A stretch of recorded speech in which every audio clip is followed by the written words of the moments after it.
오늘은 니고데모와 예수님 간의 구원면담 14번째 시간으로 본문은 요한복음 3장 21절 한 절만 보겠습니다.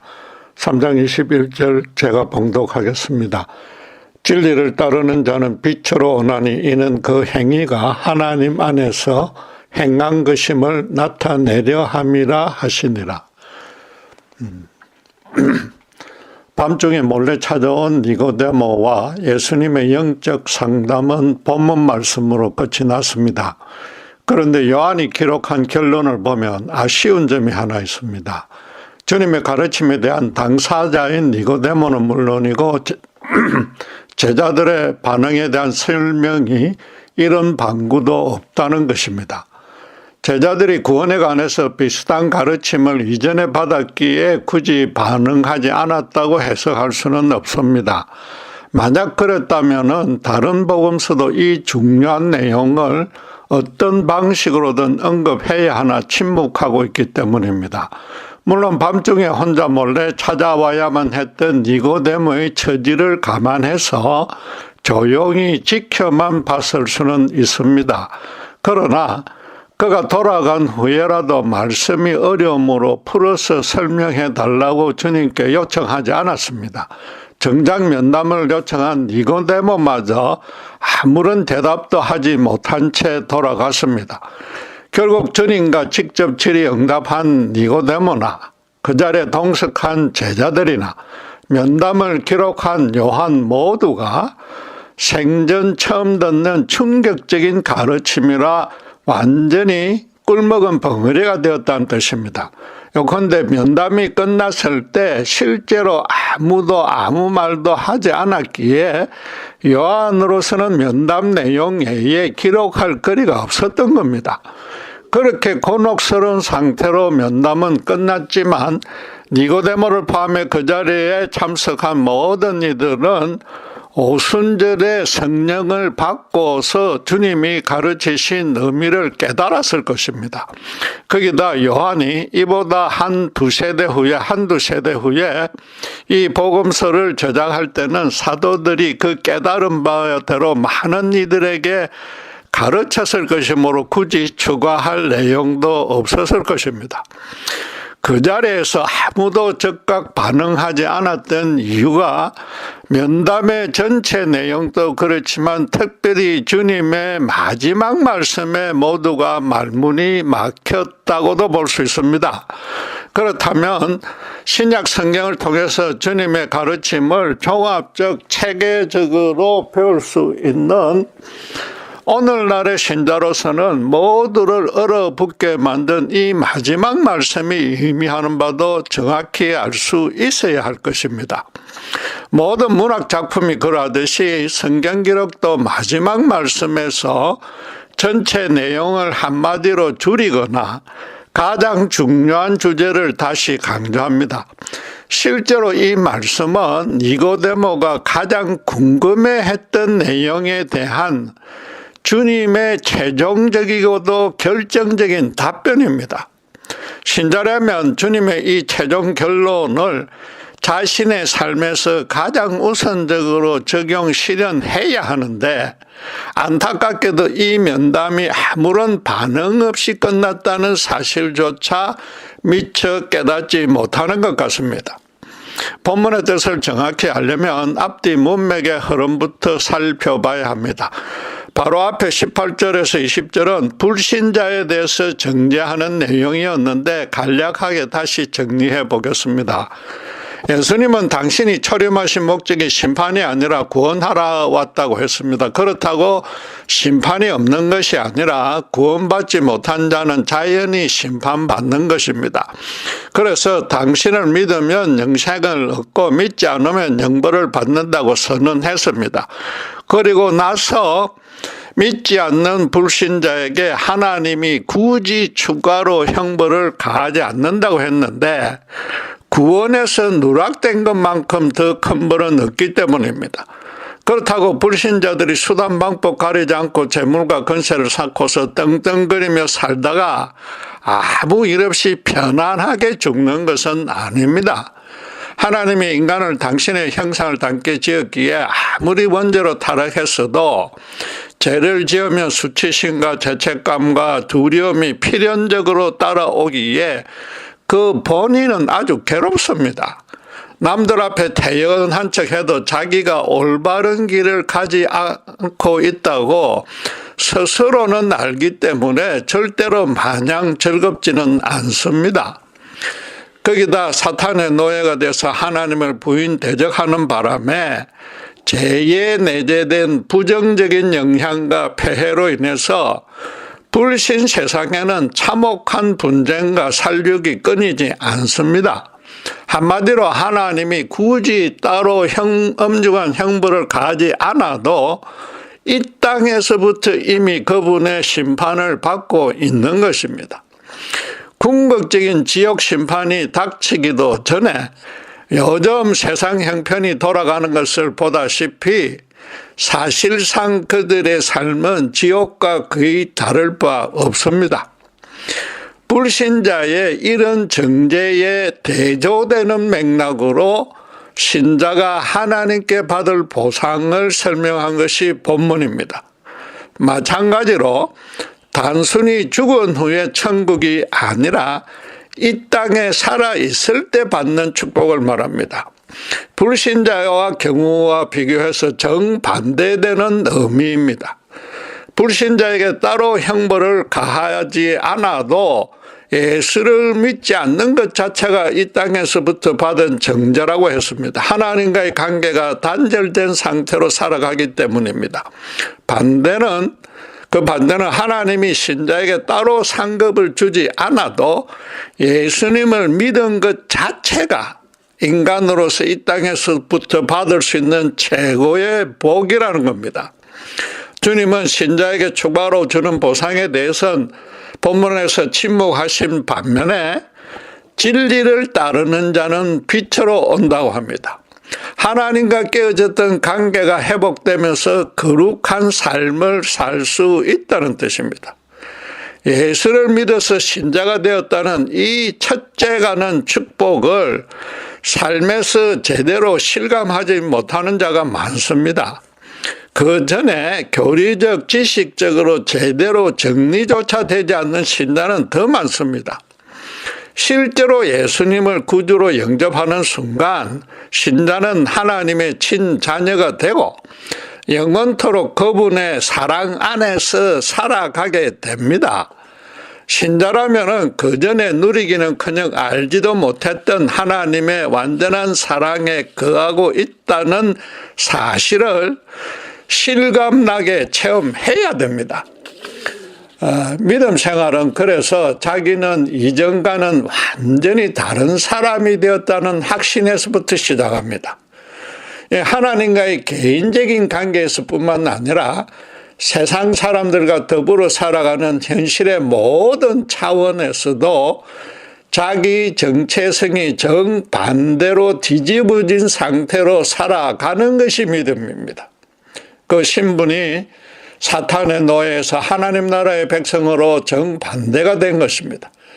거짓에 미혹되어 허감 속에서 인생의 올바른 길도 모르다가 성령의 간섭으로 빛으로 옮겨져서 인생의 목표와 방향이 진리만 따라가도록 확정됩니다. 죄에 묶여서 쾌락을 탐닉하던 어두움의 자녀에서 의와 거룩으로 살아가는 빛의 자녀가 된 것입니다. 영원한 죽음에서 완전히 벗어나서 영원한 참 생명을 이미 소지하고 있습니다. 영원히 하나님과 단절될 불신자와는 달리 하나님의 자녀가 된 그 관계는 예수 믿는 순간부터 영원토록 어떤 수정도 취소도 없습니다. 육신의 생명이 닿으면 이 땅과는 비교가 안 되는 천국의 아름다운 거처가 기다리고 있습니다. 마지막 심판 때는 신령한 육체로 부활하여서 새하늘과 새 땅에서 주님과 함께 세세토록 왕노릇 할 것입니다. 인간에게 이에 버금가는 축복은 이 세상에는 하나도 없습니다. 그런데도 예수를 믿고 나면 하나님이 자기 앞에 분홍빛 카펫을 추가로 따로 깔아줄 것이라고 기대하는, 아니 믿는 신자가 너무 많습니다. 하나님을 믿고서 교회가 시킨 대로 따랐으니까 당연히 그에 합당한 보상을 받을 자격이 있다는 식입니다. 마치 자기가 믿은 것이 아주 큰 공로인 양 내세웁니다.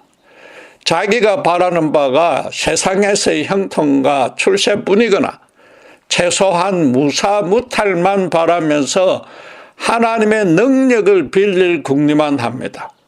그런 자는 아무리 교회를 오래 다녀도 기독교 신앙과 거리가 먼 정도가 아니라 아예 반대편에 서 있는 것입니다.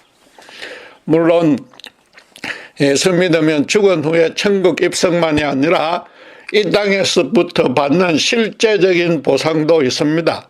그것도 단지 천국에 무사히 입장시키기 위해서 보호 인도해 주는 차원으로 그치지 않습니다.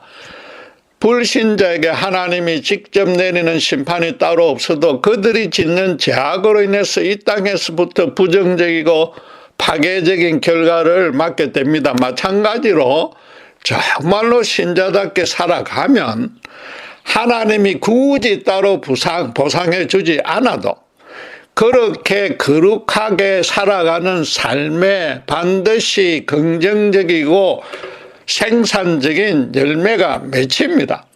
그것이 바로 하나님이 이 땅에서부터 주시는 실질적 축복입니다. 주님은 지금 마지막 결론으로 진리를 따르는 자는 빛으로 오나니라고 했습니다. 언뜻 보면 진리를 따라야만 빛으로 올 수 있다고, 즉 구원을 받을 수 있다는 것처럼 보여집니다. 그렇게 되면 행위 구원이 되므로 이미 성령으로 거듭나야만 구원받는다고 가르치신 주님이 그 자리에서 정반대 뜻으로 번복할 리는 절대 없습니다. 그 반대로 신자는 이미 흑암에서 빛 가운데로 옮겨졌기에 진리를 따를 수 있다는 뜻입니다. 참 진리는 오직 하나님께로만 오며 또 그분이 절대적 진리입니다. 원죄로 타락한 인간의 이성과 도덕성과 종교성은 모두 불완전하게 왜곡되었으며 더 나아가 자기만 높이려는 죄로 오염되었기에 참 진리를 알 수도 없습니다. 절대적 진리인 하나님과 단절되었기에 그분을 온전히 사랑할 수 없으며 그분께 참 진리를 배울 수도 없습니다. 불신자는 그래서 그분을 전혀 사랑하지 않으며 그분의 뜻에 순종할 마음도 아예 없습니다.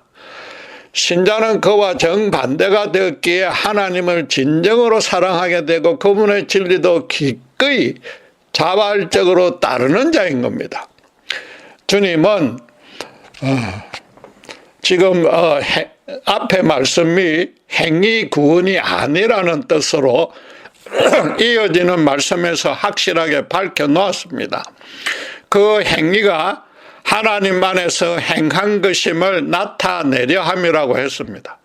그 행위가 하나님 안에서 행한 것이므로 분명히 빛 가운데 들어온 이후에 행한 것입니다. 다시 강조하지만 성령으로 온전히 거듭나야만 언제 어디서 어떤 처지에 있던 하나님의 뜻대로 순종하고 싶어지며 또 내주하신 성령님의 인도에 따라 참 진리를 실현할 수 있습니다. 그런데 이 말씀은 조금 더 자세히 살펴볼 측면이 있습니다. 주님이 그 행위는 하나님 안에서 행한 것이다 라고 말하고 거쳐서면 알기 쉬울 것이나 나타내려 함이라는 말씀을 덧붙였습니다. 하나님 안에서 행위를 한 주체는 물론 신자입니다. 우리말 번역에는 주어와 동사의 연결고리가 좀 애매해서 나타내려 함의 주체가 누구인지 불분명합니다. 영어 성경은 His deeds may be clearly seen이라고 수동태로 번역했는데 신자가 빛 가운데서 행한 그 행동들이 명백히 보이게 만드는 주체는 따로 있다는 뜻입니다. 신자 자신이 남에게 나타내려고 의도적으로 진리대로 행하는 것이 아니라는 뜻입니다. 비유를 하자면은 아들은 아버지를 사랑하고 존경하며 자기 성장을 위해서 아버지가 시키는 대로 순종합니다. 아버지가 주는 보상을 바라거나 그것을 요구하면서 순종하면 아버지와 아들의 관계가 아닙니다. 사장과 종업원처럼 되어서 아버지의 보상이 없거나 부족하면 아들의 불평과 원망이 따르는 것입니다. 이처럼 수동태로 표현한 것은 신자가 빛 가운데서 하나님을 진정으로 사랑하기에 그분의 참 진리를 실현하면 자연히 그분도 주변에 명백히 함께 드러난다는 뜻입니다. 어둠 속에 있는 자들이 그 빛을 볼 수 있으며 나아가서 어디로 가면 빛이 있는지도 알게 됩니다. 주님은 산상수훈에서 신자들의 세상에 빛이 되라고 명하지 않고 빛이 되려고 노력하라고 명하지 않고 이미 세상에 빛이 되었다고 선언했습니다. 마태복음 5장 14절 16절은 이렇게 권면합니다. 너희는 세상의 빛이라 산 위에 있는 동네가 숨겨지지 못할 것이요. 여기도 수동태입니다. 사람이 등불을 켜서 말 아래에 두지 아니하고 동경 위에 두나니 이러므로 집안 모든 사람에게 빛이 있느니라. 이와 같이 너희 빛이 사람 앞에 비치게 하여 그들로 너희의 착한 행실을 보고 하늘에 계신 너희 아버지께 영광을 돌리게 하라고 말합니다. 신자의 공동체는 산 위에서 밝게 빛나는 동네처럼 되어서 산 아래의 모든 동네가 볼 수 있어야 됩니다. 등불도 집안 모든 사람에게 비치게 하기 위한 것이지 절대 침대나 테이블 밑에 숨겨지지 않습니다. 신자 개인도 남들 앞에 자기 의로움을 자랑하는 것이 아니라 착한 행실을 하고 있으면 가만히 있어도 주변 사람이 그 신자를 보고 신자보다는 신자로 그렇게 살게 하신 하나님께 영광을 돌리게 된다는 겁니다. 결국 나타나게 하는 행동의 주체는 하나님인데 나타나는 것은 그분이 신자에게 부여한 소명을 신자가 실현하고 있는 모습입니다. 주님이 산상수훈에서 가르치신 대로 지금 니고데모에게도 하나님이 성령으로 거듭나게 해주는 목적이 너로 하여금 빛 가운데서 진리를 따르게 하고 그런 모습을 세상 사람들 앞에 명백해 보이게 하려는 것이 목적이란 겁니다. 빛 가운데 가는 신자는 매일 성령의 인도를 구하여서 진리대로 따라가게 마련이고 또 그런 삶을 통해서 하나님의 빛도 세상 앞에 드러나게 되는 겁니다. 신자가 받는 이 땅에서부터 받는 축복 두 가지를 다시 간단히 정리하면 첫째는 하나님의 자녀가 된 것 자체가 최고의 축복이고 둘째는 신자로 살아갈 때에 하나님이 그에 대한 보상으로 따로 상을 주지 않아도 그렇게 의롭게 살아가는 것 자체가 축복이라는 것입니다. 또 의롭게 살아가면 그에 따른 열매가 자연히 또 반드시 열리는데 자신에게 거룩한 성장과 하늘의 기쁨도 있지만은 주변 불신자에게 하나님의 거룩하심을 드러내는 것이 하나님이 의도하신 더 중요한 축복이라는 겁니다.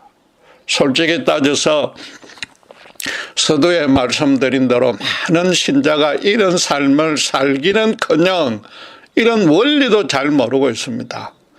자신의 출세의 형통만을 위해서 하나님의 능력만 빌리러 들면 아예 신자가 아니라고 말씀드렸습니다. 그런데 하나님을 순전히 믿고서 교회에서 열심히 봉사하며 이웃도 사랑으로 섬기려 노력하는 신자 중에도 이 두 축복을 미처 모르는 자가 꽤 있으니까 참으로 안타까울 따름입니다. 현실 삶에서 환난이나 불행이 닥치면 자신이 지금껏 하나님을 남들보다 훨씬 잘 섬겼는데 따로 부상은 주지 않더라도 이런 고난은 미리 막아주거나 기도하면 금방 구출해 줘야 하지 않는 의심과 불만부터 품습니다. 신자도 연약한 인간인지라 눈에 보이고 피부로 겪는 어려움 때문에 잠시 그런 감정이 들 수는 있습니다. 그러나 다시 정신 차리고 십자가 앞으로 돌아가 고난에 숨겨진 은혜를 찾으려 하면 다행이나 끝까지 그런 원망을 없애지 못하면 이 또한 신자가 아니거나 성경을 전혀 배우지 못한 것입니다. 예수님이 비유로 가르친 성전에서 기도한 바리새인과 같은 수준입니다. 누가복음 18장 11절 12절을 보면은 그 바리새인은 하나님께 자기는 토색 불의 간음하는 자와 다르며 민족 반역자인 세리와도 같이 아니하며 금식과 11조의 열심이라고 자랑하며 감사했습니다. 자신이 현재 남들보다 풍요한 상황에 있는 것이 그렇게 열심히 하나님을 섬긴 보상으로 받은 것이란 뜻입니다. 거꾸로 따져서 만약 현실에 고난이 닥치면 곧바로 자신의 열심에 대해서 하나님이 홀대한다고 원망 비난할 것입니다.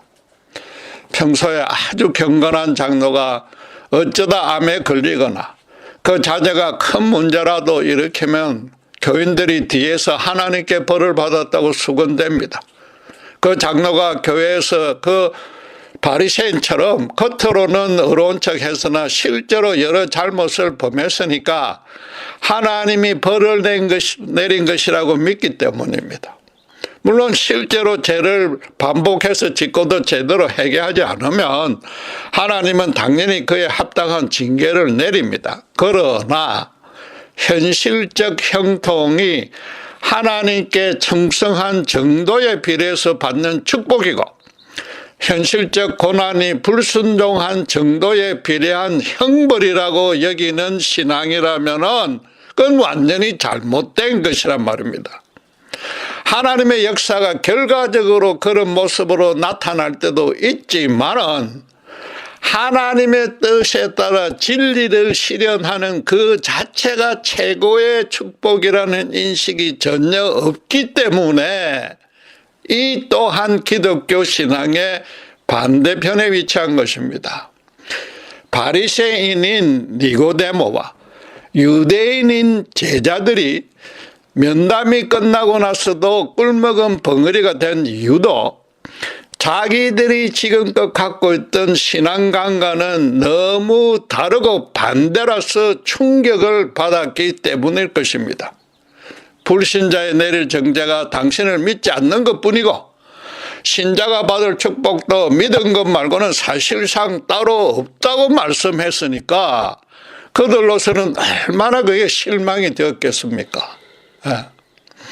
이제 본문이 왜 니고데모가 가장 궁금한 사항에 대한 주님이 주신 최종적인 답변이 되는지 살펴볼 차례입니다.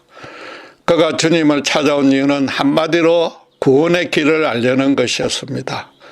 그는 이스라엘의 스승으로 존경받는 바리새인이라 구약 성경에 능통하고 율법을 성실히 준행하는 자였습니다.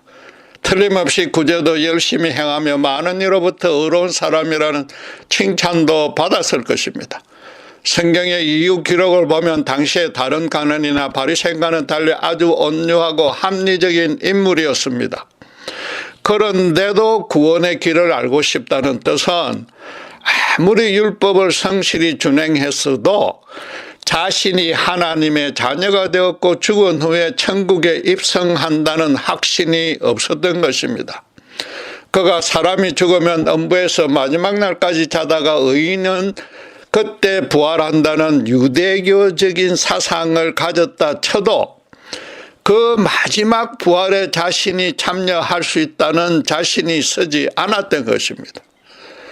더 중요하게는 그 전에 이 땅에서부터 아무리 주변 사람이 자기를 칭찬하고 존경해도 자기가 자신을 엄밀히 객관적으로 살펴봤을 때는 도무지 그럴 만한 자격이 없다는 것을 스스로는 알고 있었고 그로 인해서 심적으로 고민하고 갈등하고 있었던 것입니다. 수시로 솟아오르는 자기를 높이려는 본성과 나아가서 세상 쾌락에 대해 호기심을 넘어서 욕심까지 발동하기에 자신은 이스라엘의 선생이 되어서는 안 된다는 점을 본인만은 알고 있었던 것입니다. 더욱 괴로운 사실은 그런 사악한 교만과 욕심과 재성을 없애려고 아무리 노력해도 그것도 율법대로 열심히 제사 지내고 선행을 베풀어도 아무런 진전이 없었다는 겁니다. 오히려 나흘이 갈수록 자기 심령이 더 교묘하고 운명해지고 있으며 남들 앞에 어려운 척 가식을 떠는 일에도 더 영악해지며 심지어 아무 죄의식 없이 탓승에 빠져버립니다. 요컨대 그는 자신이 하나님이 기뻐하는 의인이 되는 일은 평생토록 불가능하다는 절망에 빠진 겁니다. 사람의 심령 깊숙한 곳까지 깨달으시는 주님이 그의 고민을 모를 리 없었습니다. 그래서 곧바로 성령으로 거듭나지 않으면 하나님의 나라를 볼 수 없다고, 말하자면 내 스스로는 아무리 노력해도 네가 지금 갈등하는 영적 고민을 절대 해결할 수 없다고 전곡을 찔러준 것입니다. 지금은 내가 하는 말을 온전히 이해하지 못해도 나중에 진리의 영인 성령을 받으면 네가 빛으로 옮겨져서 진리를 깨닫고 따르게 될 것이란 뜻이었습니다. 그래서 당신을 믿으면 영생을 얻는다고 가르친 겁니다. 하늘에서 온 하나님의 아들인 당신의 십자가 은혜만이 니고데모처럼 죄의 멍에서 빠져나오지 못하는 인간의 궁극적인 문제의 유일한 해결책이라는 것입니다. 무엇보다 주님은 이 마지막 말씀으로 신자가 되는 축복이 단순히 죽은 후에 천국 가는 것만이 아니라고 강조해 주신 겁니다. 이 땅에서부터 성령의 인도대로 거룩하게 살아가면서 주변에 하나님이 빛을 드러내는 것이 인생에서 누릴 수 있는 최고의 축복이고, 그게 네가 지금 고민하는 문제의 해결책이라는 것입니다. 결국 니고데모는 오순절 이후에 성령을 받고서 그런 최고의 축복을 받았습니다. 그동안 가식적이고 형식적인 삶으로 인해서 스스로는 절대 해결할 수 없었던 온갖 수치심과 죄책감을 참빛이신 예수님 안에서 십자가 구원의 진리대로 살아가면서 하나하나 깨끗이 씻어 나갔을 것입니다. 바울도 니고데모처럼 예수 믿기 전이나 후에나 자기 속에서 계속 꿈틀거리는 죄의 힘에 져서 너무 괴로웠습니다. 그래서 로마서 7장 24절 25절에 오호라 나는 공고한 사람이로다. 이 사망의 몸에서 누가 나를 건져내려고 절규했으나 이어서 우리 주 예수 그리스도로 말미암아 하나님께 감사하리로다. 그런즉 내 자신이 마음의 법으로는 하나님의 법을, 육신으로는 죄의 법을 섬기노라고 고백했습니다. 즉 주님 안에서 참된 안식을 얻었다는 겁니다. 육신이 때로는 죄해지더라도 예수님의 십자가 앞에 엎드림으로써 용서는 물론이고 다시 일어나서 자아가 당당히 살 힘을 얻었고 또 승리하게 되었다는 겁니다. 본문의 말씀으로 바꾸면 바울은 자신이 이미 빛 안에, 즉 예수님의 십자가 사랑 안에 거한다는 사실을 한시도 잊지 않았다는 뜻입니다. 언제 어디서 어떤 처지에 빠지든 간에 심지어 죄에 졌더라도 참 진리신 하나님만 붙들었다는 겁니다. 신자는 빛 가운데 있기에 잘못하여서 더러워지면 내주하신 성령의 인도로 금방 깨닫게 되고 또 기도와 말씀을 통해서 스스로 고쳐 나갈 수 있습니다. 사람마다 그 실천이 더딜지라도 성령의 인도를 구하면 된단 말입니다. 또 신자가 미처 모르면 성령님이 탄식하며 대신 간구해서 반드시 해결로 이끌어 주십니다. 말하자면 오순절 전에 니고데모가 겉으로만 어렵지 너무나 부끄러운 내면의 죄책감에서 빠져나오지 못했던 그 고민을 예수님이, 성령님이, 함께 계신 성령님이 해결해 줄 수 있다는 겁니다. 내주하신 성령님이 신자로 빛 가운데서 절대 벗어날 수 없도록 평생도록 붙들어 주십니다. 신자가 아무리 쓰러져도 그 모습 그대로 두시지 않고 필요하다면 강권적인 방법도 동원하십니다. 신자는 그래서 주님이 살았던 삶을 매일 조금씩 그분이 가시는 길을 따라서 걸어갈 수 있으며 그것이 인생의 최고 기쁜 일이 됩니다. 주변 사람들도 자기들은 아무리 노력해도 안 되는 그 일을 해내는 신자를 보면서 신자보다는 하나님이 그렇게 하신 줄 알게 된단 말입니다. 주님이 니고데모에게 주신 이 최종 답변의 의미는 이 땅에서부터 영적인 평강은 물론이고 풍요함을 느끼려면은 가장 먼저 네 스스로 너 힘에 따라서 의로워지려는 것, 그것도 사람과 세상 앞에 떳떳이 내보이려는 그 욕심부터 완전히 버리라는 겁니다. 자신의 도덕적, 종교적 의로운 행동으로 영적 안식을 얻으려고 노력하면 할수록 오히려 지금껏 네가 체험했듯이 더 곤혹스러워질 뿐이라는 겁니다.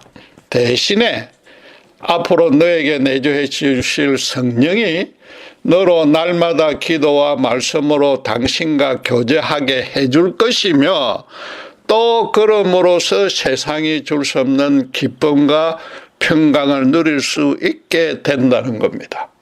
지금 우리 모두가 딱 두 가지만 솔직하게 한번 자문해 보길 원합니다. 예수님을 자신의 구주로 모시고 매일 그분과 교제 동행하는 것이 내 인생의 최고의 축복이라고 확신합니까? 또 그래서 이 땅에서 내 믿음의 보상으로 따로 받을 축복이 더 이상 없다고 확신합니까? 이 두 확신을 가졌는지 점검하는 기준이 있습니다. 내 처지가 풍요하든 궁핍하든 빛 가운데서 진리를 따르고 있기에 주변 사람들이 하나님께 영광을 돌리거나 최소한 그분에 대해서 관심을 표하는지 보면 되는 겁니다. 바꿔 말해서 말씀과 기도에 열심을 내면서 신자 혼자만 영적으로 거룩해져서는 안 된다는 뜻입니다. 하나님이 신자에게 바라는 첫째 가는 목적은 그를 통해서 참빛인 예수님이 주변에 비쳐 나가게 하고 사람들로 골고다 언덕을 바라보게 하는 겁니다. 하나님은 그렇게 하라고 구원해 주셨기에 그럴 마음이 없다면 아직도 구원받기 전입니다. 그럴 소원은 있으나 못하고 있으면 잠깐 그분을 등지고서 말씀과 기도에 게을러져서 성령의 인도를 못 받고 있는 것입니다. 기도하겠습니다. 사탄의 나라에서 죄의 노예가 되었던 저희를 예수님의 십자가 은혜로 하나님 나라의 빛의 자녀로 옮겨서 살게 해주신 것 참으로 감사합니다. 그러나 여전히 우리 속에 죄의 법이 우리를 넘어뜨리려는 공고한 자임을 고백합니다. 성령님, 예수님의 사랑을 다시 한번 부어주셔서 이 사망의 몸을 이겨내도록 인도해 주시고 언제 어디서나 또 죽기까지 빛 가운데 진리로 따르게 하셔서 하나님의 영광을 주변에 드러내는 충성된 종으로 세워 주시옵소서. 감사합니다. 우리 주 예수 그리스도 이름으로 기도드렸습니다.